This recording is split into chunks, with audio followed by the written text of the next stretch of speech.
But alhamdulillah, I see every time people are smiling. It helps them a lot. In many chronic conditions, I don't have time because I just want to make it as brief as possible. People really get help with hijama. Of course, you just do a little bit of changes in lifestyle and few things, and it's like a complete set.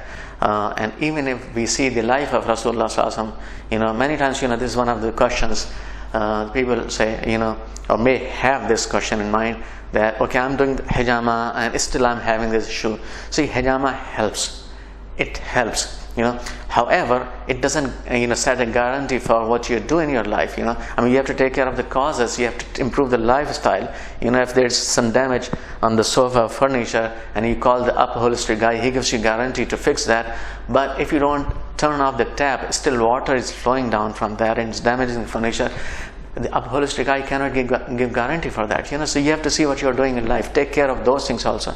And even from Rasulullah sallallahu alaihi wasallam's life, we see that he talked about hijama. He got hijama done, but he talked about many other things also. He was a person who would fast a lot. So fasting is good for your health. And he would be very picky in food. He was very selective in eating, and he would eat less. And he was take a lot of care about other things also. So if we just take his life, better take as a complete package. But again, hijama is one of the best things you can do.